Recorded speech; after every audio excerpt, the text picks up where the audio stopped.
Hello and welcome to today's webinar. My name is Jake Pineda, Marketing Coordinator at CSCMP. I do notice we still have attendees joining the webinar, so while we wait a little bit to allow them in before starting, I would like to sincerely say thank you to our CSCMP and NASTRAC members for your continued support.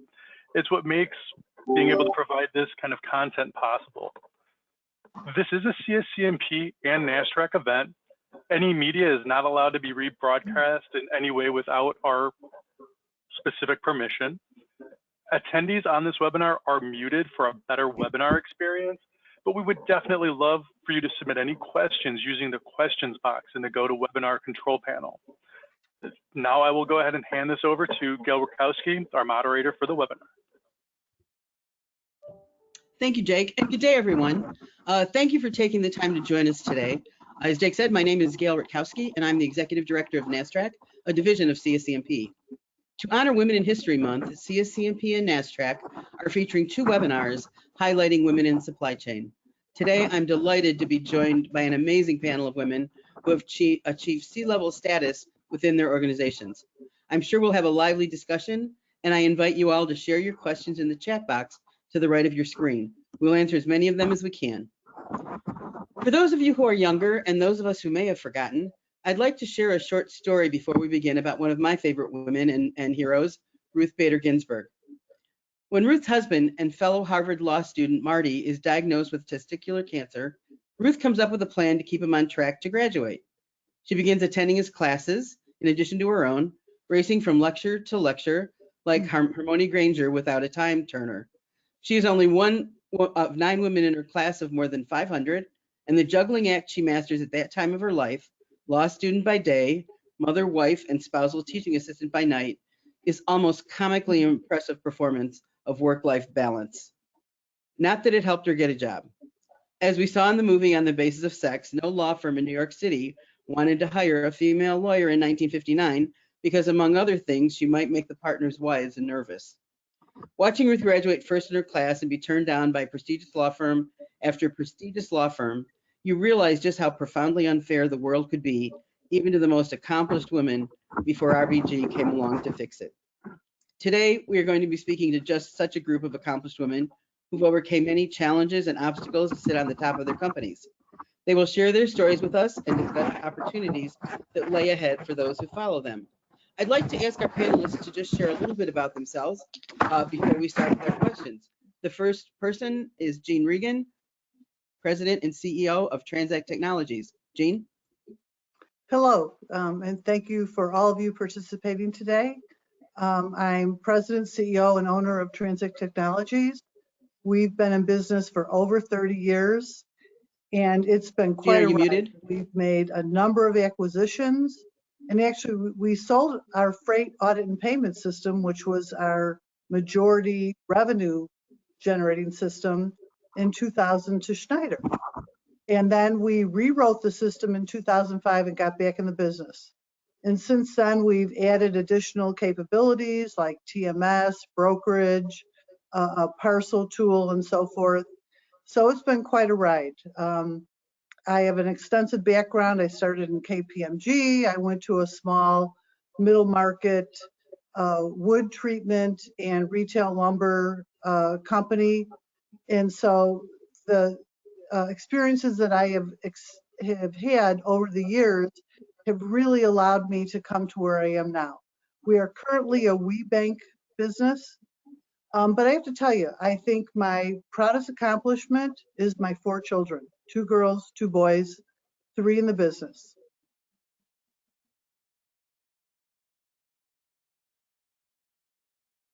Excellent. Thank you, Jean.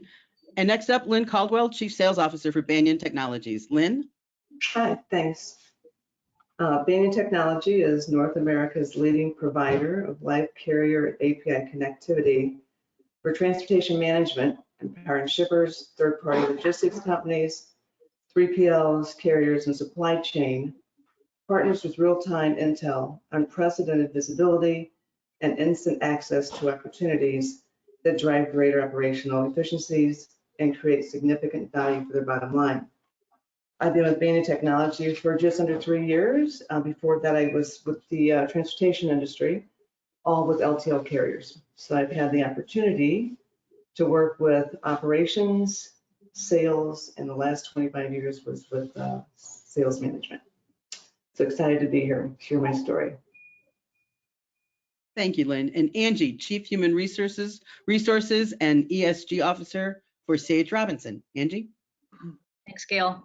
Well, first and foremost, I want to thank CSCMP and NASTRAC for hosting this. I am so proud and impressed by how our industry is working really hard to become more diverse and inclusive and elevating the role of women in our industry, which is incredibly important. So thank you for this opportunity.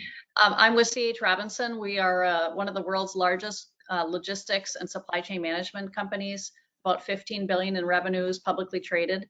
I've been with Robinson for 22 years. It's been a wonderful place to be. We'll probably talk about our journeys more over time in this session, but I have served as the head of investor relations, marketing, public affairs, and now HR and ESG. And I feel really grateful to be with a company that has enabled me to wear a lot of different hats and take on a lot of different career opportunities. And I think that's a big part of the theme that we need to talk about today is how we as women help each other have these career opportunities and continue to take on senior leadership roles within our industry.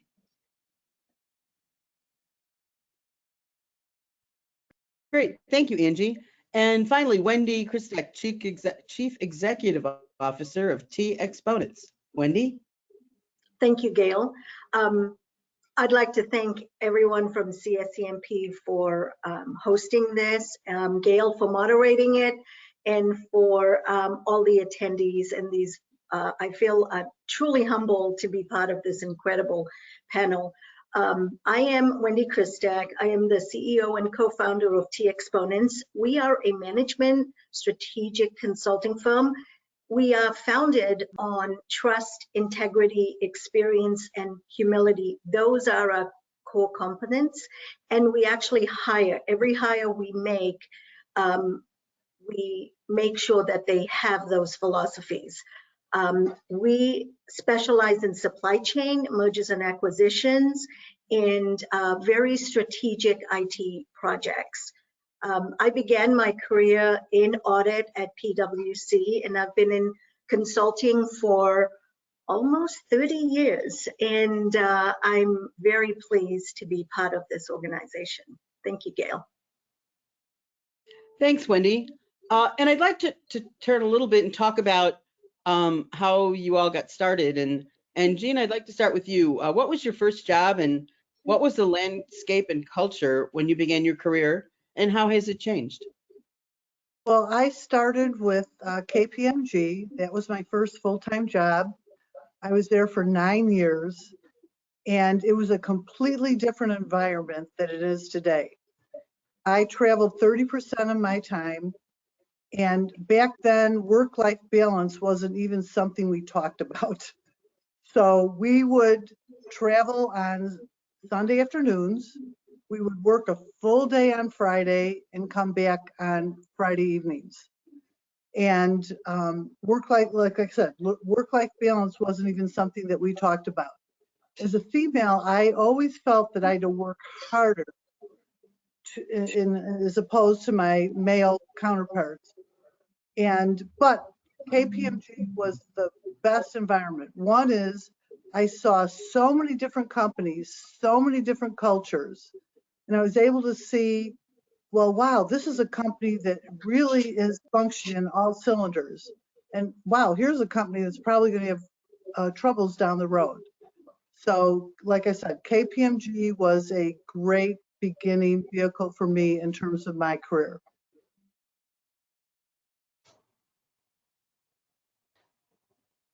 It's great to hear about that, Jean, and hear about companies that actually created an environment for women as well. Lynn, what about you? I know you and I kind of share similar backgrounds in trucking. What was your first job? So I actually started with a carrier called Jones Truck Lines. They were a Midwest Southeast carrier owned by Harvey and Bernice Jones in Springdale, Arkansas. I literally went from graduating high school on Friday to going into the carrier industry on Monday, knowing nothing other than what time to show up. So I would start off as a nighttime biller, and I don't know if anybody knows the carriers. As a nighttime biller, at that time you typed on a manual typewriter, and then I think we went to an electric typewriter. But you literally fed the bills or the DRs in the typewriter, and then you'd bill for so long. You'd get up, you'd walk around the desk, and you'd tear them down on your leg. So one leg of your pants always was completely black from the carbon, because each one of those bills had like 7 carbonated copies to it. Then you take those out and you put them in pigeonholes, and then when the deckhand came in, you take them and you pull them and you put them to the trailer, add them up, put the pieces or the numbers of shipments and the weight, and then the driver would take it off to the next terminal. So I actually did that, worked my way up through the ranks, from nighttime biller up to rate clerk, OS&D, went into, actually was a dock foreman for a very short stint, dispatched, and then went into sales. And then 15 years later, they went down. We went through deregulation. So it was a very hard thing to spend so many years at one company, knowing that's where you're going to retire, right? At that time, that was the thought process. 2 children, all of a sudden I have no job. It was very difficult. Did not take long to find a new one, but due to deregulation, carriers were literally closing in the groves. I mean, we were losing hundreds of carriers many times within a week. So made it through deregulation, and obviously went on through to other carriers to get where I was today. After I left operations, I never went back. I stayed in sales. So I can't hear you, Gail. Can anybody hear me?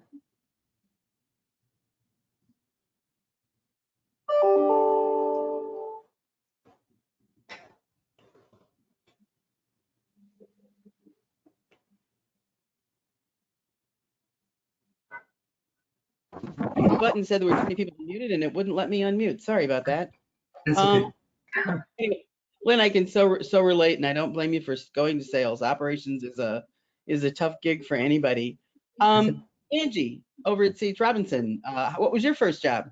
Yeah, so I had a lot of interesting jobs as a teenager. My mom really believed in the power of work to kind of help you learn and grow. So I had a very eclectic collection of jobs. I worked for my mom, who owned a real estate company, and I would go put up the real estate signs in front of people's houses. I was a dental assistant one summer trying out the healthcare profession. I learned that was not for me, so that was a good learning experience. And I actually was a television camera operator also, so a wide variety of jobs. My first real job was after graduate school. I joined a public affairs firm in Boston, and I really lucked out. And you know, one of the reasons I love talking about these career journeys, and I encourage everybody to do it if you haven't, is when you look back through your life and you look at both in your personal life, family life, and also your career milestones, you see there's some really interesting threads or things that sort of create opportunities for you later. And the really great things that came out of my first real job were, first of all, the president of the firm that I worked for was a woman, and she was a co-owner. So I immediately, into my career experience, stepped into a place where women were in charge, women were making good decisions, and there were a lot of women at the organization. And that gave me the freedom and the confidence to lean into my career, to raise my hand for certain projects that I really feel grateful for that experience, because it carried me through. The other thing from that first experience at a public affairs firm was that that firm was very early in understanding what we now call stakeholder capitalism, this idea that you have multiple stakeholders that are very important to the success of your organization. You have to think through and communicate to and change manage with. And so I learned some really key skills around those areas that have served me well as I progressed in a more traditional corporation and in our world today, and thinking about how that skill set really, and that skill set is in demand, and how those capabilities can help your organization and your team perform better.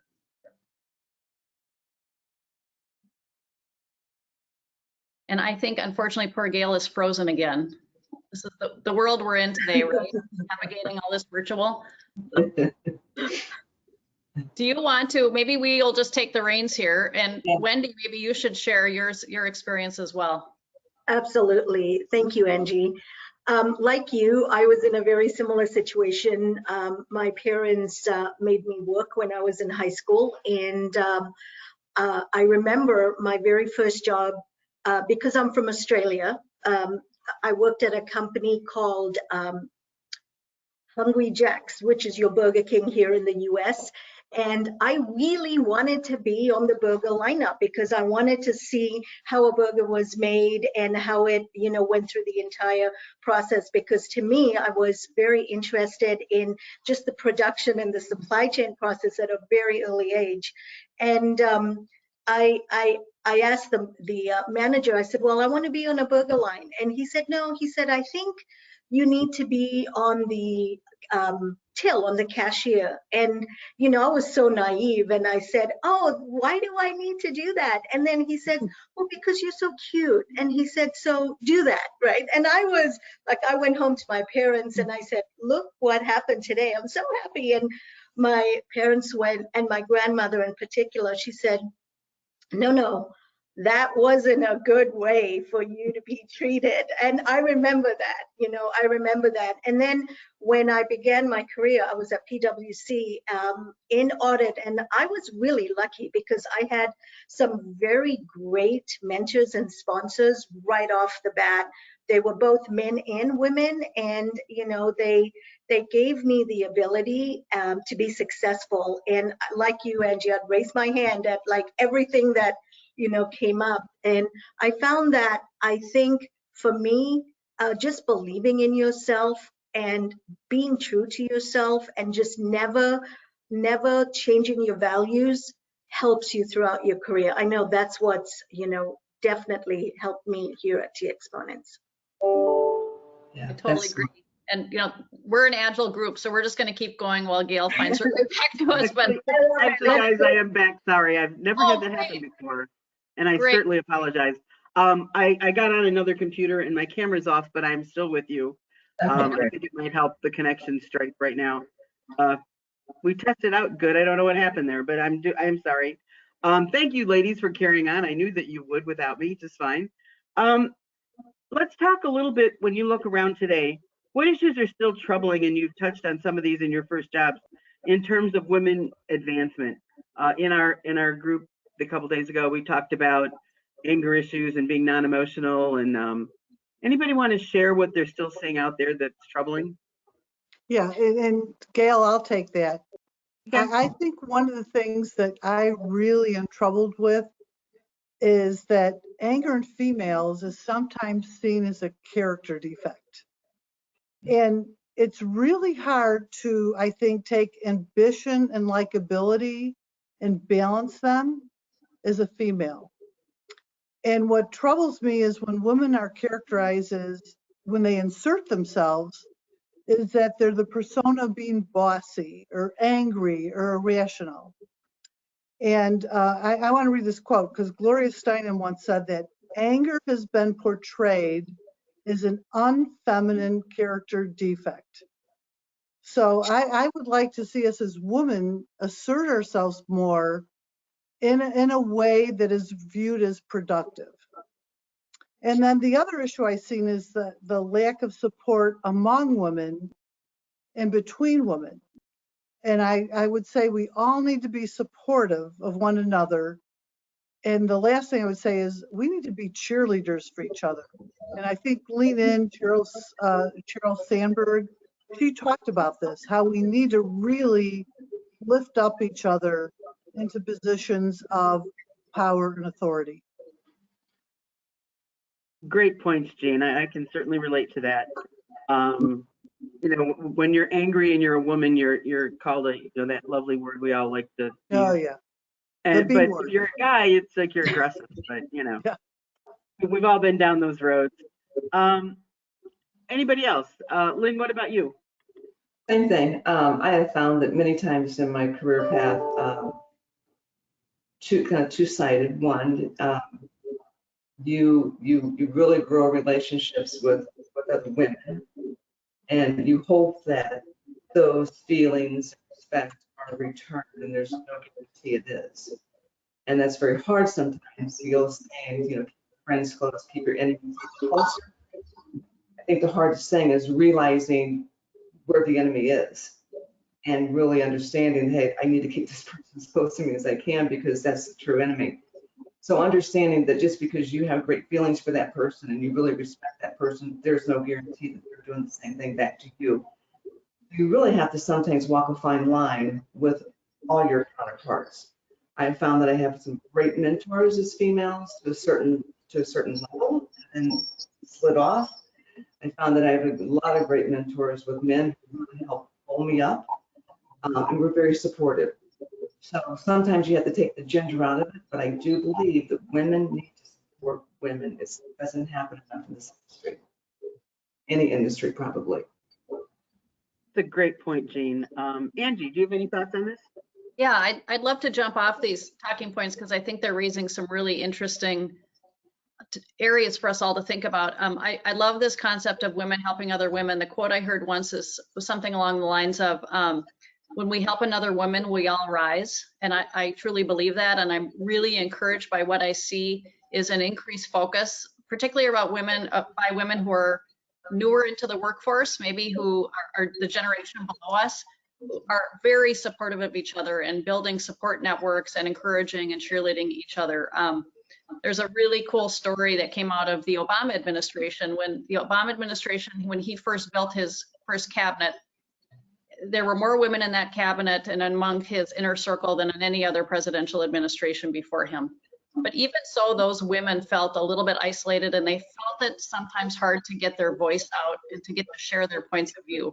So they got together and they decided to create what they called their amplification strategy, which was in meetings and in these common forums, they would support each other and create openings and spaces for each other to get their thoughts out. So to say, hey, Wendy, I really love what you just had to say about that. Could you expand on that more? Or, you know what, Lynn, what Lynn just said sounds, very similar or sounds like what we need to focus on. Lynn, would you please share more of that?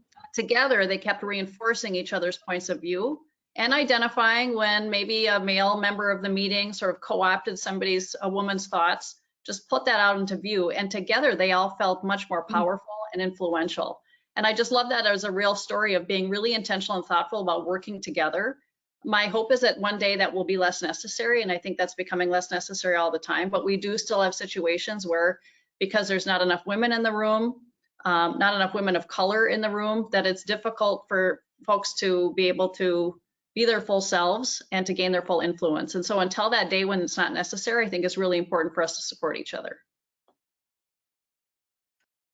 I totally agree with you, Angie.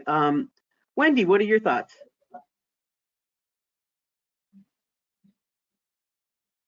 Wendy? Yes, thank you, Gail. I would agree because I've got a little bit of a different perspective on things. I think that as a woman and having to work really hard, I think it's paramount that other women support each other. When I look back at my career, I look back at the pivotal points for me were points where a woman obstructed my advancement in both cases. And I think that, that made me more determined to make sure that when I got to a position that I would never do that, never ever do that. And I think that I'm seeing a lot of change now, which makes me feel really happy. And it makes me feel that we are on our way to making sure that there's no more only women organizations, right? It's all based upon skill set and ability to do your job. And I think that's important. It's great having, a women's only organization, but it's important when we get to the day that that's not needed anymore. At one of my last few firms that I worked at, I was one of the founding members of this women's only organization. And I remember standing up there and saying, I'm forming this along with a group of other people. So 5 or 6, 10 years from now, there will be no need for this. And I think they're on their way. So That's just my opinion on that.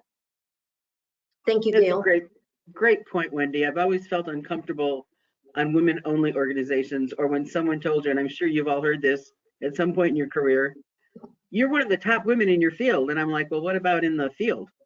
Yeah. Where do we rate? Am I in the top 10 or the bottom 100 or whatever? It would be nice to have a day when those distinctions aren't necessary anymore or aren't as needed. Let's talk a little bit. This is kind of more of a fun thing. I had shared with you folks when I first started my first job. I was working in a credit department, and my job was to write collection letters to get money. And they hired a young college man to sign the letters because the company I worked for didn't allow women to put their signatures on letters. We also had, and I think Jean, you were sharing a little bit about the fact that you couldn't wear pants to work. And then the first time you were able to wear pants. Those are they seem like small things at the time, but now when we look back, it seems almost kind of comical of the stuff we went through in the beginning.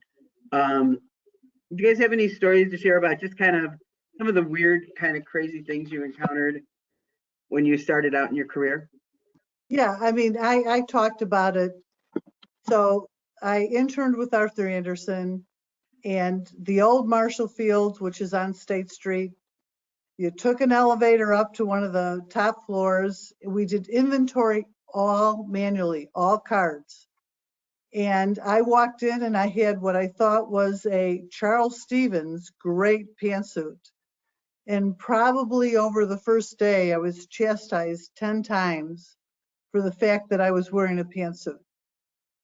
And right after that, I was assigned to the Montgomery Wards audit, and I was tasked to get coffee for the audit team. Now, it's completely changed. And part of it is just a rite of passage, I think. But you can see that it resonated with me, the fact that I'm sharing these experiences with you, and that they cause an impact on your experiences as a woman. Oh, exactly. I always used to love the phrase, "Why don't you have your girl get us some coffee?" Yeah. That's always one of my favorites. Wendy, you're a little bit younger, but did you encounter any kind of issues? I did actually. Interestingly, it happened to me as recently as 6 years ago, where we were at a client and we were doing this planning session of gathering requirements. And I distinctly remember this because there was like 15, it was a very large conference room, and there was about 15 to 20 people in there. And somebody looked over to me and says, "Are you gonna take notes?" And I said, no, I'm running this meeting. And I think it was very interesting. I think you can walk into a room and you don't have to have all these airs and graces and have affectations about you. It's interesting how quickly you get judged, right? If you walk a certain way or look a certain way or talk a certain way. It's interesting that people make assumptions, and it still happens today. I remember when I was studying for my LSATs, and we were asked to choose like groups that we could study for our LSATs. And I was picked last, which was interesting. I was picked last, and they found out very quickly that the next session I was picked first. So it still happens today. It's a lot better, but it still happens today. Yeah. And Lynn, I know you're in trucking. When I was working, I was a fleet manager for Quaker Oats private fleet back in the day, and I remember finding it easier and more accepting. The drivers were more accepting of my position as their supervisor, their manager, than the guys in the office were, the dispatchers. Lynn, did you find that kind of difference between drivers and the management at the carrier? You should be good.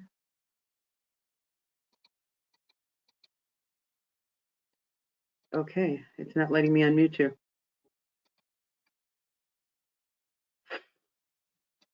Tell you what, let's move over to Angie until we can get this fixed. Angie?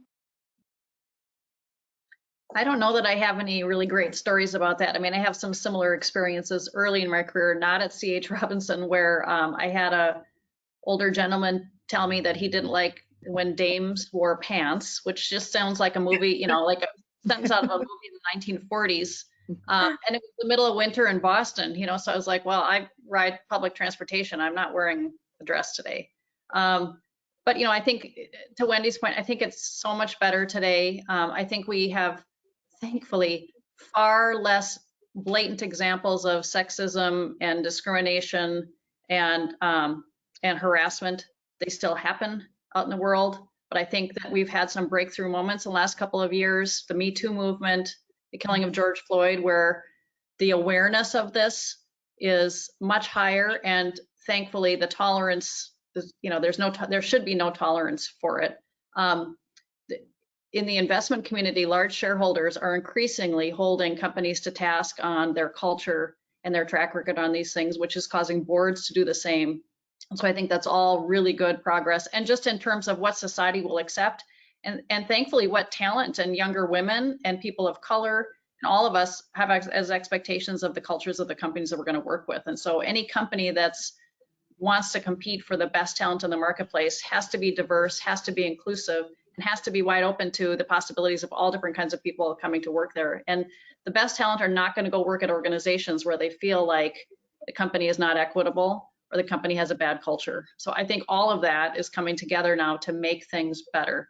That being said, I just think it's really important to say to anybody on this call that if you're experiencing these forms of discrimination or racism or anything that's holding you back unfairly in your career, go to your manager. If you can't go to your manager, go to HR. If you don't get a satisfactory response from HR, find another company to work for. It's just, you know, there's no reason for anybody to tolerate any of this anymore. What I think we're still working through in terms of our progress is we still do not have enough representation at leadership levels across all different kinds of organizations, of women and of people of color, diversity in general. So that's, you know, sort of the next frontier that we're going to have to keep all working really hard to make sure that our leadership teams reflect the communities that we're part of, because we know diverse teams perform better. Exactly. Lynn, are you back with us now? I am. I'm back. There you go. So fixed now, so thank you. So an area that I think was really difficult for me as I was trying to work my way up the ladder in the trucking industry. And I think what I've seen since I've gotten to a certain level or a different level, especially from the management perspective, is there's a time when there's that, and I hate to use the word good old boys, but there's, you know, after hours drinks and there's let's go to the bar. But there's a lot of women out there who are single parents or they're childbearing. And that's a difficult task for women who have children at home to be able to go do that out of the office networking. So it's hard. And I think today it's a little bit easier and more acceptable to do the work life, home life balancing. So I think that has come a long way in the industry, but I still think that there are women who are single moms or married but still have the, you know, the challenges of home life where they can't mix that or break it. But I think it's getting better today, and I think it needs to continue to stay that way because a lot of women obviously are the bearing of the workload of their children. That's a really great point. I remember when I first started traveling for work, I didn't feel comfortable traveling alone, going into the bar like the guys did at night, sitting there alone and having a drink. And it got to be a big joke because I traveled back then, I was doing needlepoint, and I would sit in my room like a little old spinster lady doing needlepoint. Otherwise, or if I joined the guys in the bar, I had the same problem Ruth Bader Ginsburg did, that my coworkers' wives got upset to the point where my boss's wife called me one time and said, "I can't believe your husband allows you to travel." I'm like, my husband allows me? but you know, that's how it was back then. And it's nice to see that things have changed and women can feel more comfortable doing what they need to do, and being able to get part of that inner sanctum of where business is done outside the office. That is, especially for working moms, it is a challenge. Where you are today, what one piece of advice were you given during your career that you would want to share with others? Anybody want to take that? Yeah, I'll start with it, Gail. And I would say whenever you're asked to do something, don't say no. Even if it's something that you feel uncomfortable with, just say yes, because you never know what it will lead to. And I want to give an example. So when I was at KPMG, I was on the audit of a very large property and casualty insurance company. And fast forward 10 years later, and I am on a marketing committee for the Solheim Cup, which is Europe versus United States in golf for women. And I'm chatting with one of my co-marketing committee members, and he mentions this insurance company that I had audited, you know, back 10 years ago. And I said, geez, I used to audit that company 10 years ago. 2 days later, I got a call from the CEO. I flew up, met with the CEO, and was invited onto the board. And now I am a head of the audit committee, the first female who's head of a committee assignment within that company. So it just shows, don't say no to anything. When you're asked to be involved in things, like I was asked to be involved in the Solheim Cup thing, say yes. You never know what it's going to lead down to. That's a great story and a great piece of advice too. Anyone else? I'll take it. I obviously, as you try to promote yourself to companies and within companies, I had several people come to me and tell me that you'll fail. You'll never, ever be successful in sales. And I always walked away with the watch me. So my message and my statement would be, never stop believing in you. You are 100% better than what you always think you are. Never lose sight of that. And never let someone tell you can't be successful, because you can. That's a great piece of advice. And particularly from a salesperson, Lynn, you always need to be selling yourself too. That's right. You need to be your own best salesperson. Wendy or Angie? Yeah, I'll go next. I'll actually dovetail off what Lynn said. I think my piece of advice would be to really believe in yourself and be true to yourself and believe in your values. You know, never ever lower your values, and be okay with challenging people on direction and questions. I mean, and I'll give you a specific example. I had a client once where everyone was really afraid of this person. And I remember walking into their office, and, you know, the person didn't even make eye contact with me. And I basically just waited. I didn't say anything. And I said, when you're ready to turn around and talk to me, we can begin this conversation. And I was a consultant, and this person was at the C-level. And they turned around and said, wow. And I was scared, because I thought, oh my gosh, I'm going to get fired, right? And the person said, I believe that you can do anything. They said, no one has been able to come into my office and make that kind of statement and not be afraid of me. That was the tipping point for when T exponents just went crazy. So I will tell you, yeah, just believe in yourself and never change your values. Angie, any advice you'd like to share? Yeah, I'd love to. I've got two threads I'd love to go down. The first is the best piece of advice I got was from my mother. Mothers are often the best leadership teachers, right? And And her advice was to, never stop raising your hand. We both, several of us have talked about the importance of raising your hand.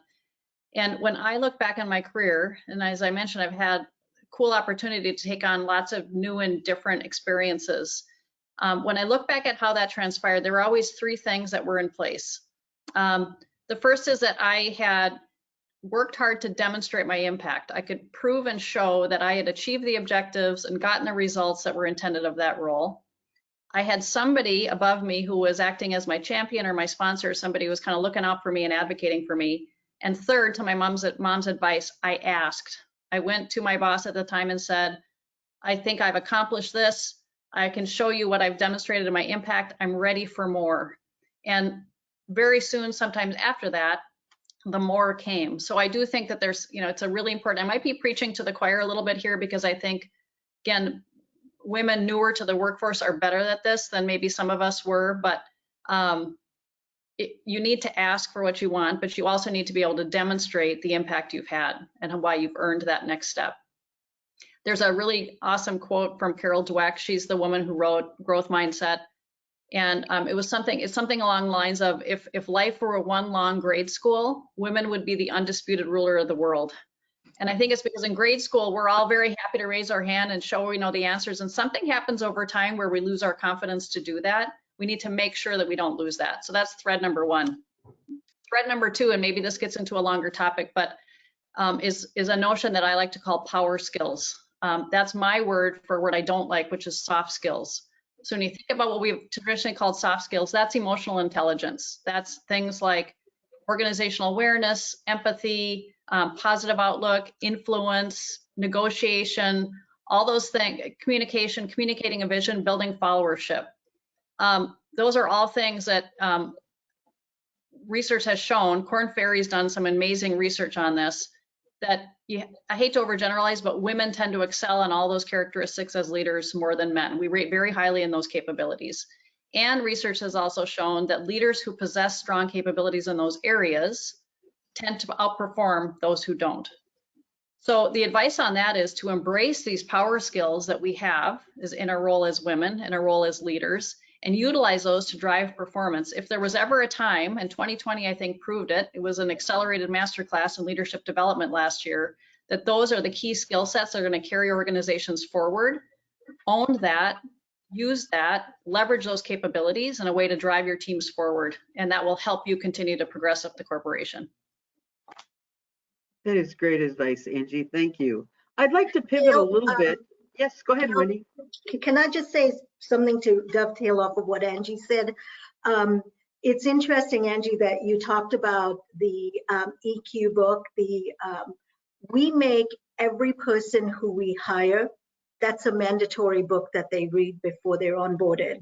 Because, the skills, we only hire the best in the skill set. But what's more important to me is the emotional intelligence of people. And that's a mandatory book that we give to people as an onboarding tool. For our listeners out there, could you ladies give us the title of that book and the author, so if anyone's interested, they can. Let me grab it. I've actually got it right here. So this is the book. This is the book. Yeah. Love it. The thinker that's most closely associated with it is a fellow named Daniel Goleman, Goleman, I believe. Yeah, it is. Yeah, Great. he's written a lot of different books on that topic. And Gail, I can provide a Vistage resource that allows a test for emotional intelligence, which I'll have to look up and send you after this webinar. Sure, that would be fun. And that'd be great. Thank you so much.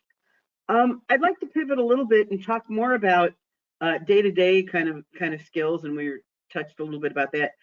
Do you see differences in how you manage men versus women? And if so, what are they? Is your approach different, or do you have to pivot differently? Anybody like to take a crack at that one first? I'll jump in. The candid answer is no. I don't look at managing people differently because of their gender. I focus more on getting to know them as individuals and what motivates them, what's important to them, what their career aspirations are, working with them to so that they have good self-awareness and where their strengths and their opportunities lie. And that is what informs me more in terms of how I lead them. So that's my perspective. Yeah, and my response on that, Gail, is that there are generational differences. Like I look at the baby boomers and they want security and safety. And then I look at like the Gen X and they want like work-life balance. And then I look at the millennials and they want like flexibility and immediate feedback in terms of their performance. And then the Gen Z, you know, they want like, well, okay, what are we doing good for the world? You know, things like that. And then there's the Alpha, which was born in 2011, which I'll probably never, ever supervise. But I think one of the things, I guess my immediate response is no. What I respond to is more the generational differences and how you need to respond to the objectives that they want to achieve.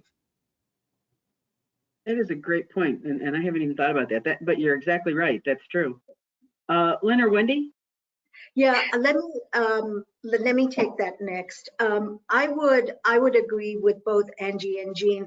I actually I don't look at gender at all. What I look at is how people think. We have a lot of engineers on our team. We have a lot of developers. We have marketing people. We have people who are lawyers. And so basically from our perspective, how we communicate with them is how they think.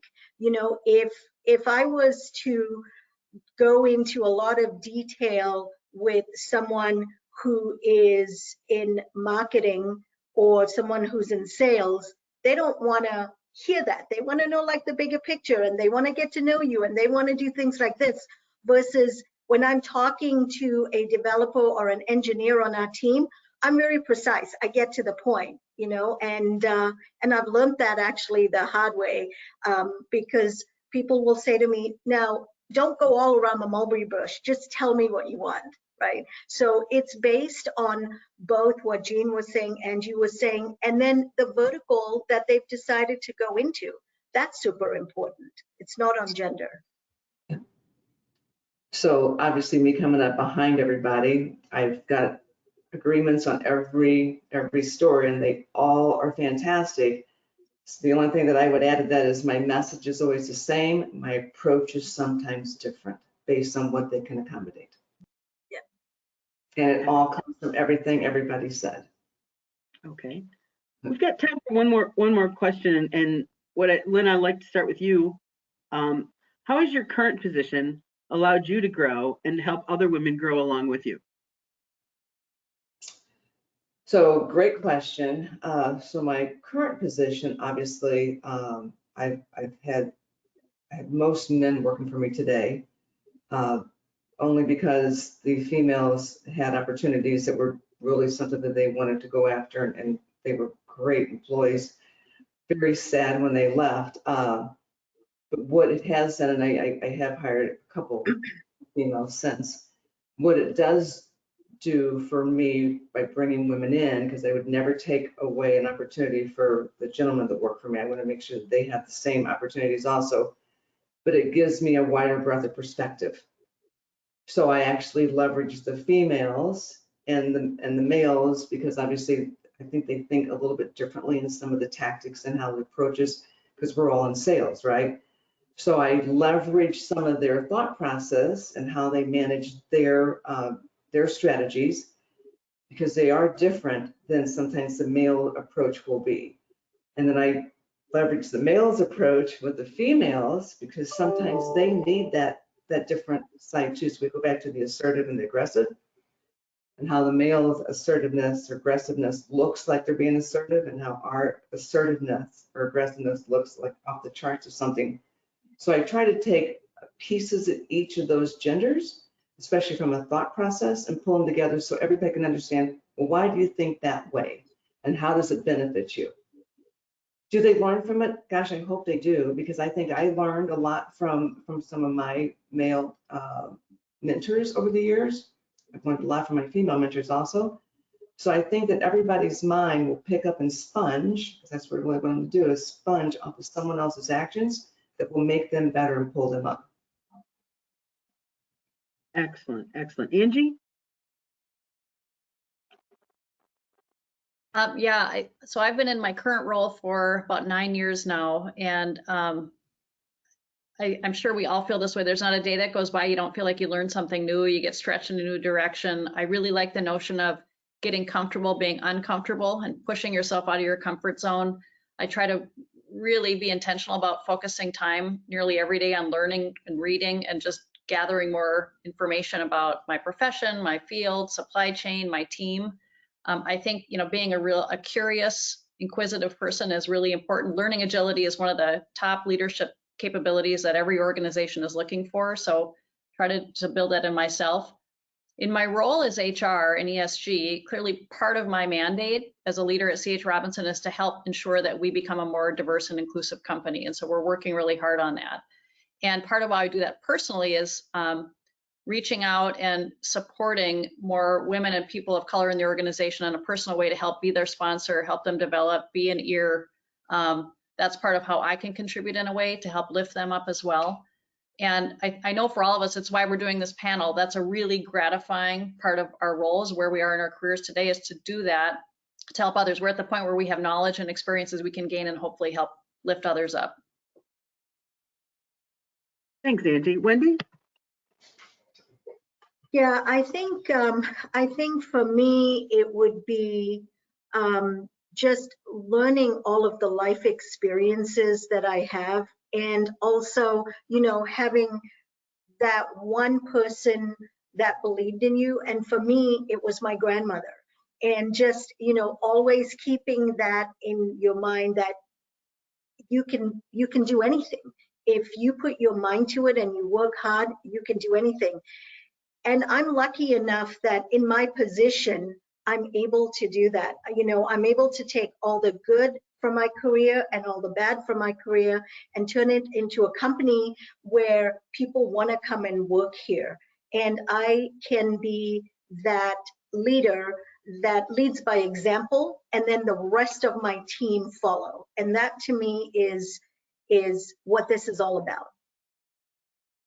Great, thank you. And Jean? Yeah, and Wendy, I want to shout out to you, because my father, he had 3 girls, right? And the 3rd girl was supposed to be Carl and turned out to be Carla. And he was such a proponent of women in doing what you could do to exceed in the marketplace. Unbelievable. There were no restrictions. As a woman, I could be president of the United States. It was unbelievable. And so, your family background has such an impact on how you are as a person. But I would say at Transact, we promote women in leadership roles. And I look at 3 things. Self-confidence, they're calm under pressure, they're clear about their personal goals and so forth. And then they have a proactive spirit. So they're optimistic, they're enthusiastic, that can-do attitude that really promotes confidence in others around us. And then I would say the 3rd thing is relational capacity. Can they work with others within our organization, no matter what the personality subsets are, which I think we've alluded to. Yeah. So all great points by all 3 of you. Really appreciate it. And I want to say great points by all of you guys throughout this. I can't believe how quickly the time has gone, and I really appreciate your openness and sharing. If there are any questions from our listeners out there, we would be happy to take those now. If you could just type them in the question box, or if you don't have anything right now, you're more than welcome to email us at info@nastrack.org, and we can certainly share these with some folks. I see we have some hands raised. I just need you to type your question in, and we will do our best to respond. Actually, ladies, I think this would have been much more fun with a couple of bottles of wine. But we could share with the class. And Gail, just FYI, I still needlepoint. I love it. I know, it's so funny when you see how amazing these women are that are coming up behind us and they've have mentors like you and all of you that have helped bring them up to where they don't even see differences as much today. And even the men, I was when I first started in the NASTRAC position, my director of operations was a young man, and I thought, oh, I'm going to have trouble. He's not used to a woman boss. He was so accepting, and I found out that his mother was a partner in a law firm, and she had many lawyers reporting to her, and it's just so unusual for me coming where I did, and I wish I would have had the family help you did. My dad said, I don't know why you need to go to college. You're going to get married anyway. You know, and Dad thought the best job for a woman was a flight attendant. He thought that was, or stewardesses back then. He thought those were the coolest. Those are the coolest. So Yeah, Gail, we were on a webinar last night, Mike and I, and it was through YPO Gold, and they shipped us wine and they shipped us a charcuterie. And the woman who spoke to us was one of the top 5 winemakers in the United States. Wow, very It cool. was Oh, wow. really cool. I guess some questions are trying to come in here, and hang on just 1 second here. I was on Apologize for the technical issues. wine We're webinar, and it was super cool. They did the tasting, and it was just really, it was a very nice event that they did for everybody. Brings a whole new meaning to a 5 o'clock meeting. It certainly does. It certainly does. I don't know about you guys though, but I will certainly celebrate being done with Zoom and when we can see each other in person again, and hopefully that'll be at Edge Yeah. in September in Atlanta, so we can all get together and join one another. Okay. Unfortunately, folks, the questions aren't popping up. I'm told they're coming in, but they're not coming up on my screen. Oh, here we go. Got it. Angie, this is awesome. The strategy for supporting women in meetings. Love it. Let's see what else we have here. Hang on. See if we have some other questions.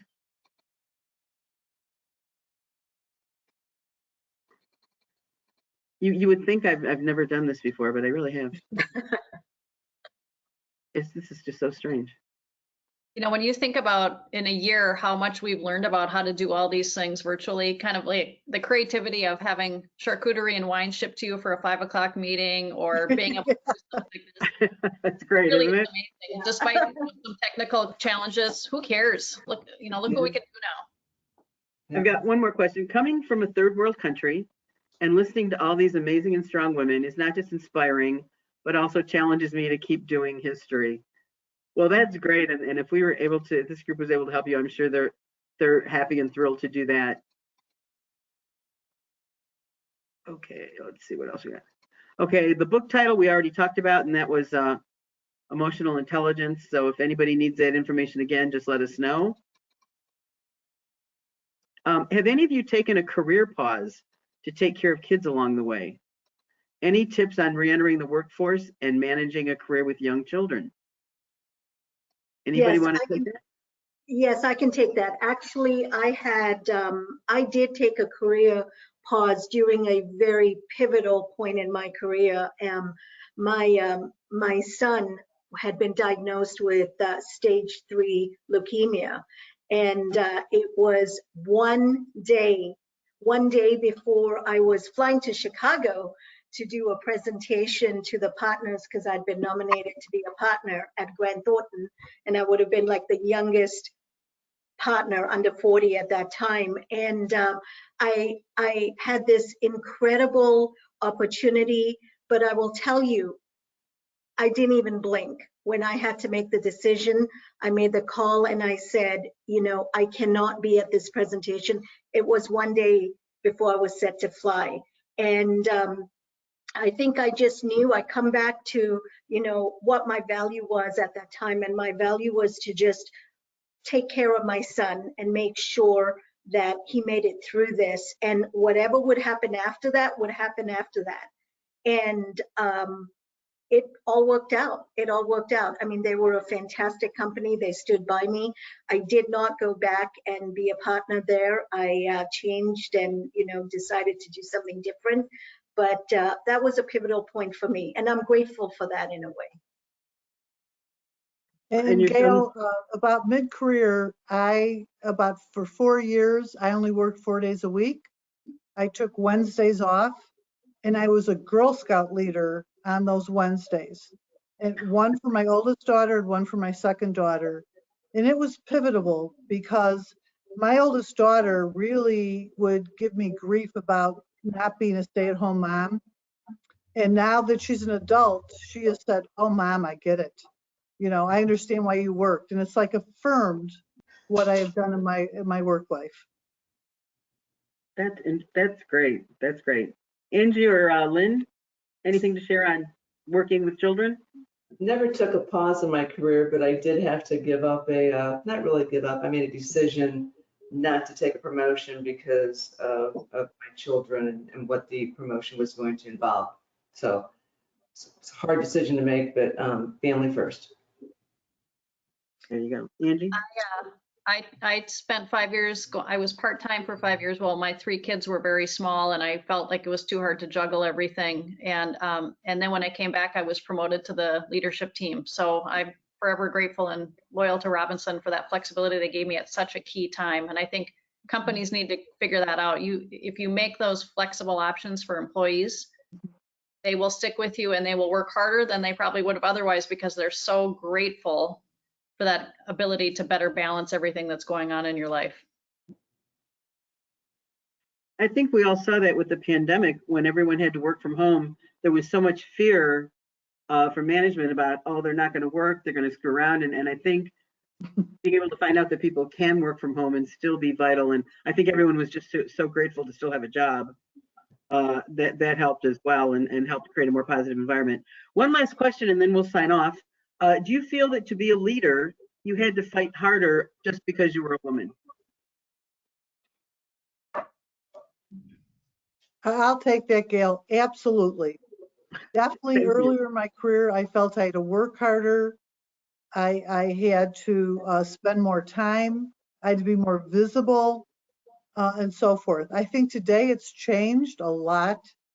And I would say it's not that way currently. But, you know, my career spanned 40 years. So it's definitely changed. And I think there's a lot more opportunities for women today than there were when I first started out and was one of the minority as opposed to an equal opportunity. I would agree too. Ladies, anyone else want to comment on that? I'd have to agree. I think we never stopped proving ourselves to ourselves. I think we're all very motivated women. That's how we got here. And we're very determined. And I don't think we're ever going to stop being that way. Yep. Agree, Lynn. Yep, I agree too. Well, listen, I want to thank you all for joining us today. I hope you found the conversation as interesting and helpful as I did. And I do want to apologize for our technology difficulties and hopefully we got that fixed. I want to thank the panel and I want to invite you to our follow-up webinar on Monday, March 29th, as we close out Women's History Month by talking to another panel of women. These folks are on their way up the ladder to share their experiences and stories with us. Thank you, everyone, and have a good afternoon. Bye. Bye. Thank Thanks, you, Gail. everybody. Bye-bye. It was fun. Thanks.